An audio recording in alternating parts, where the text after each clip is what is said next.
সবাইকে happy new ইয়ারের শুভেচ্ছা। সবাই কেমন আছেন? আলহামদুলিল্লাহ ভালো আছি। আজ চলুন আপনাদেরকে নিয়ে রেডিও সিটিটা একটু ঘুরে দেখাবো। সত্যি আজকে অনেক শীত পড়েছে, তারপরেও এসেছি। আর একটা দুঃখজনক বিষয় হলো, যখন আমি ভিডিও করতে এসেছি সত্যি আমার খুবই ঠান্ডা লেগেছিল।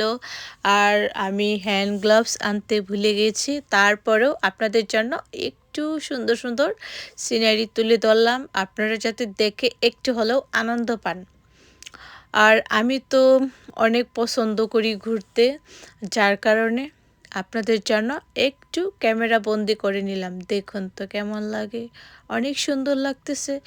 আর এই পাশটা দেখুন, একজন আপু এত সুন্দরভাবে মডেলিং করতেছে, আর আমি ভিডিও নিতে পারলাম না, যার কারণে এখন এই দিকটি একটু আপনাদেরকে দেখাচ্ছি। আর দেখুন এখন একটু সরে গেছে, যার কারণে আবার সুন্দর করে আমি একটু ভালো করে নিয়ে নিলাম। আর এই যে দেখুন ক্যান্ডিগুলো কত নাইস লাগতেছে। এই ক্যান্ডিগুলো আর কিছুদিন পরে সত্যি থাকবে না, হয়তো 2-3 তারিখের মধ্যে সবগুলো ক্যান্ডি বলগুলো রিমুভ করে দেবে। আজ এই পর্যন্তই, সবাই ভালো থাকবেন। আল্লাহ হাফেজ।